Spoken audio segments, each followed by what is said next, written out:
Alhamdulillah. Alhamdulillahilladzi nahmaduhu wa nasta'inuhu wa nastaghfiruh. Wa na'udzu billahi min syururi anfusina wa min sayyiati a'malina. May yahdillahu fala mudhillalah wa may yudlil fala hadiyalah. Asyhadu an la ilaha illallah wahdahu la syarikalah.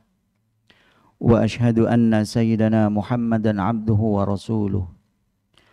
Allahumma salli wa sallim ala sayyidina Muhammad wa ala alihi wa sahbihi wa man tabi'ahum ila yaumiddin. Amma ba'du. Fa ya ibadallah ittaqullah. Ittaqullah. Ittaqullaha haqqa tuqatih wa la tamutunna illa wa antum muslimun. A'udzu billahi minasy syaithanir rajim. Bismillahirrahmanirrahim. Inni wajjahtu wajhiya lilladzi fataras samawati wal ard hanifan wa ma ana minal musyrikin. Surah Al-An'am ayat 79. Aku hadapkan wajahku kepada Allah yang menciptakan langit dan bumi dengan penuh kepasrahan mengikuti agama yang benar, dan aku bukanlah termasuk orang-orang musyrik. Hadirin sidang Jumat yang mulia, ini adalah pernyataan Nabiuna Ibrahim dalam perjalanannya menemukan Allah Subhanahu wa taala. Dan ungkapan ini diabadikan oleh Nabi kita, Nabi Muhammad sallallahu alaihi wasallam, sebagai doa iftitah, doa pembuka setiap sholat. Sungguh sebuah doa yang usianya sudah 4.000 tahun, dari perjalanan tetap abadi di lisan kita. Semoga janji Ibrahim untuk senantiasa setia dengan Allah juga terus kita semua menjadi setia terhadap Allah. Tidak mudah perjalanan Ibrahim untuk komitmen dengan Tuhannya, dengan Allah. Lebih besar daripada sebuah perjalanan peradaban manusia di abad modern ini. Meskipun tidak mengecilkan. Tesla yang menemukan energi. Albert Einstein yang menemukan peradaban nuklir. Sangat bermanfaat memang buat peradaban manusia. Perkembangan teknologi demikian cepat. Tapi jangan lupa bahwa 4.000 tahun lalu ada sosok manusia yang bernama Ibrahim alaihissalam. Dia telah menyuarakan kepada dunia siapa itu Tuhan yang sebenarnya. Hadirin sidang Jumat yang mulia, dalam perjalanannya Ibrahim muda mengalami pasang surut dan perdebatan dengan orang-orang yang terdekat bahkan. Ini diabadikan di dalam Surah Maryam mulai ayat 41 sampai 47. Bagaimana Ibrahim berdialog dengan orang terdekat, yaitu ayahnya sendiri. Wadhkur fil kitabi Ibrahim innahu kana siddiqan nabiyya. Dan ceritakanlah Muhammad kisah Ibrahim di dalam kitab Al-Quran. Sesungguhnya dia adalah seorang yang sangat membenarkan seorang nabi. Idza qala li abihi ya abati lima ta'budu ma la yasma'u wa la yubsiru wa la yughni anka syai'a. Ingatlah ketika dia Ibrahim berkata kepada ayahnya, wahai ayahku, mengapa engkau menyembah sesuatu yang tidak mendengar, tidak melihat, dan tidak dapat menolongmu sedikit pun. Sebuah dialog mengajak manusia untuk berpikir siapa itu Tuhan.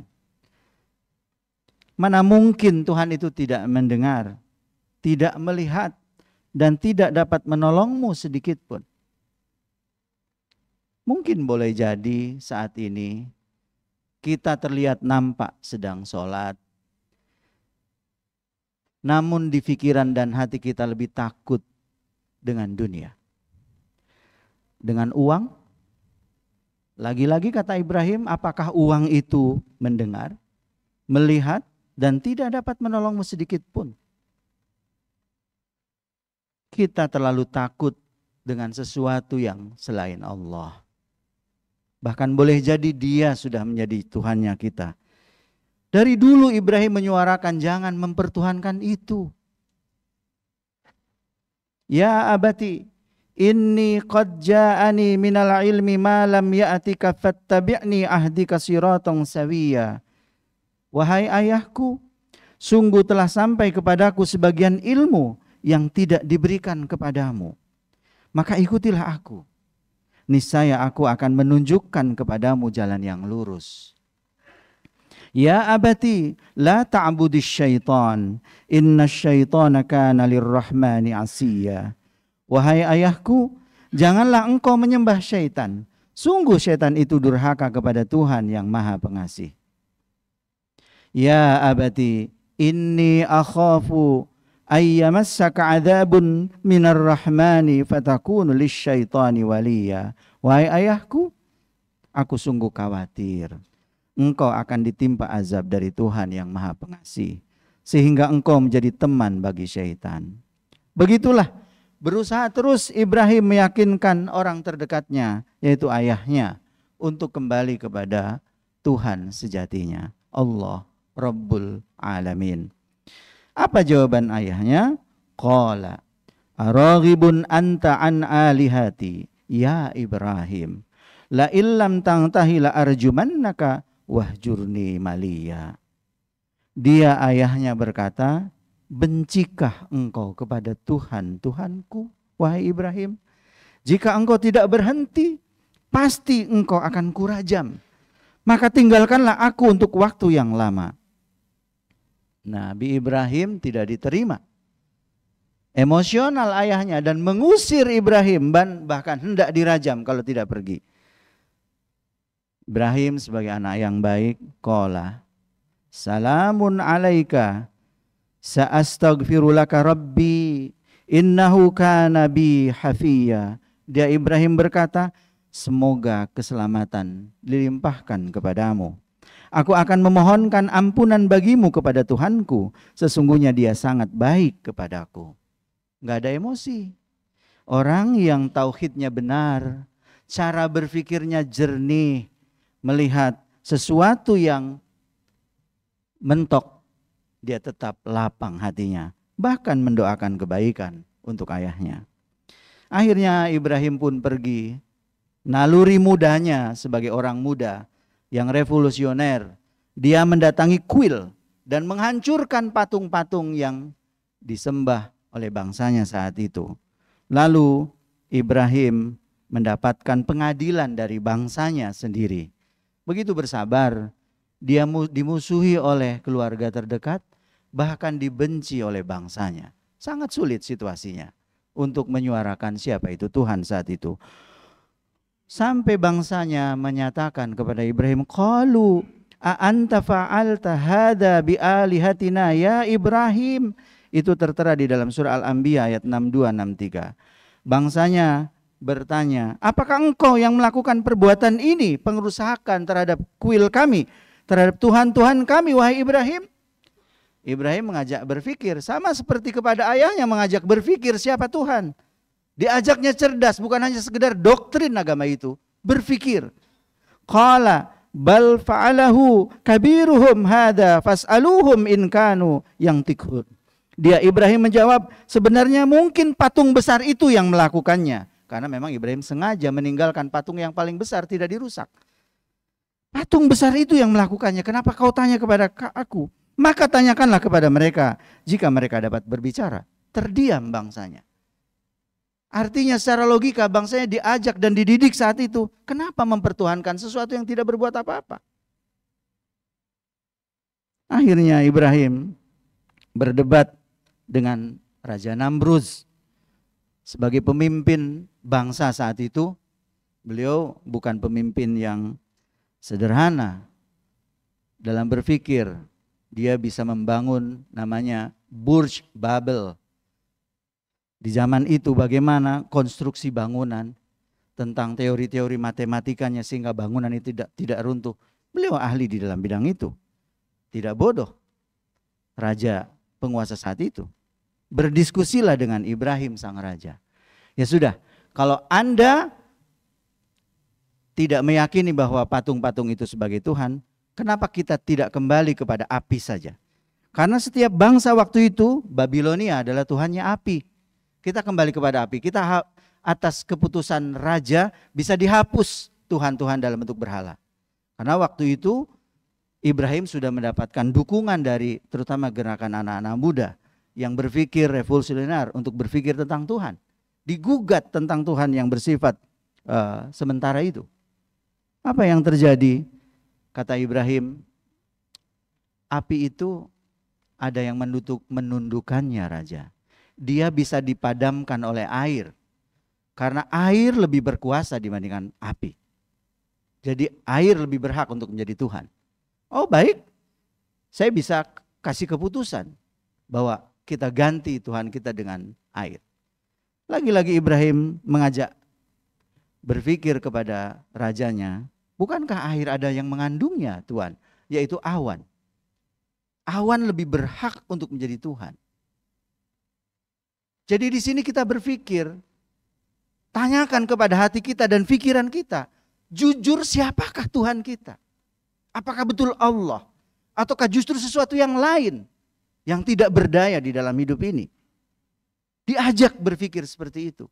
Meskipun kita sujud, bertakbir Allah, Allah. Tapi nyatanya di hati dan pikiran ada sesuatu yang lebih besar di dalam kita. Itulah Tuhan kita.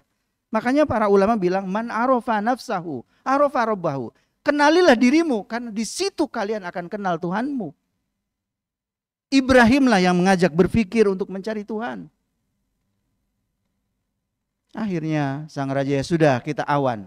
Tuhan, awan itu ada yang menggerakkannya, yaitu angin. Awan itu tidak bisa berpotensi hujan kalau tidak didorong dengan angin. Kalau bahasa Quran, watasrifir riyah, mengirimkan angin. Jadi angin lebih berkuasa, kata Ibrahim. Akhirnya, ya sudah kalau begitu angin. Tidak mungkin perdebatan itu berlarut-larut. Akhirnya Ibrahim ibarat main catur sekakster. Angin itu Tuhan, kita tundukkan oleh diri kita masing-masing.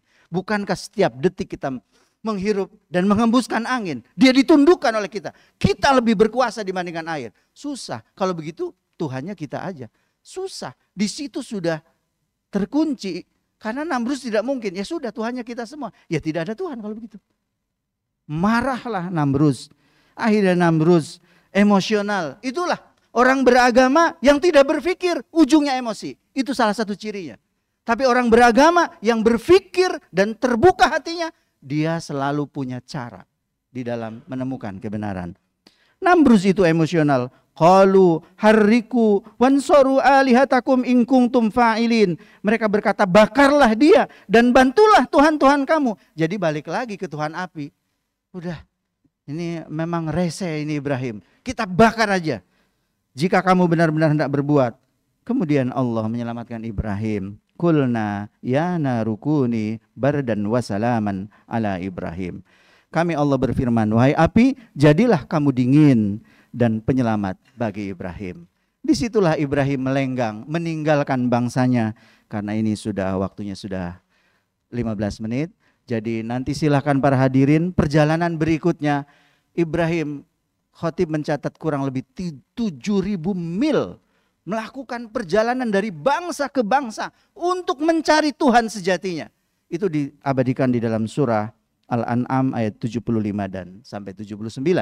Bertemu peradaban yang menyembah bintang, bulan, matahari. Dia gugat bagaimana perihnya Ibrahim, dicaci maki, dihujat di setiap perjalanan waktunya.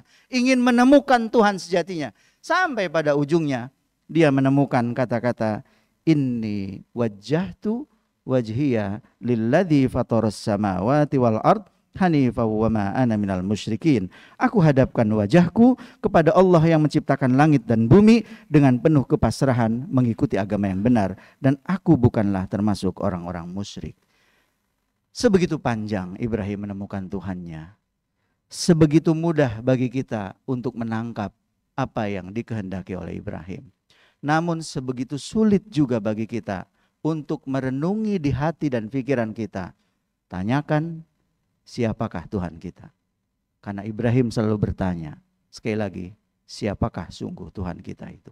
Jangan-jangan bukan sejatinya Allah Rabbul Alamin. Barakallahu li wa lakum fil Qur'anil azim wa nafa'ani wa iyyakum bima fihi minal ayati wad dzikril hakim. Taqabbala minni wa minkum tilawatahu innahu huwal ghafurur rahim.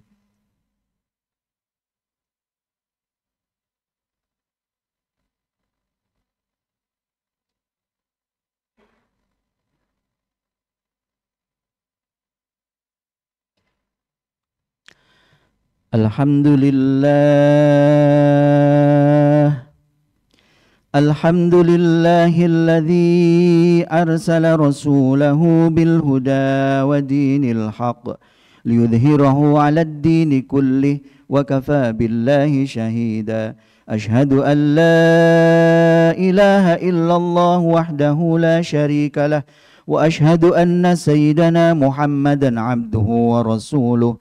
Allahumma salli wa sallim ala sayyidina Muhammad wa ala alihi wa sahbihi wa man tabi'ahum ila yaumiddin. Faya ibadallah, usikum wa nafsi bittaqwallah faqad fazal muttaqun. A'udzu billahi minasy syaithanir rajim. Innallaha wa malaikatahu yusalluna 'alan nabi ya ayyuhalladzina amanu sallu 'alaihi wa sallimu taslima. Allahumma salli wa sallim ala sayyidina Muhammad wa ala ali sayyidina Muhammad. Allahumma ighfir lil muslimina wal muslimat wal mu'minina wal mu'minat al ahya'i minhum wal amwat innaka sami'un qaribun mujibud da'awat wa ya qadiyal hajat. Rabbana la tuzigh qulubana ba'da idh hadaitana wa hab lana min ladunka rahmah innaka antal wahhab. Allahumma nawwir qulubana binuri hidayatika kama nawwartal arda binuri syamsika abadan abada birahmatika ya arhamar rahimin. Ya muqallibal qulub tsabbit qalbana ala dinikal Islam. Rabbana atina fid dunya hasanah wa fil akhirati hasanatan wa qina adzabannar. Ibadallah, innallaha ya'murukum bil adli wal ihsan wa ita'i dzil qurba wa yanha 'anil fahsya'i wal munkari wal baghi ya'idukum la'allakum tadhakkarun wa la dzikrullahi akbar. Aqimis shalah. Allahu akbar, Allahu akbar. Asyhadu an la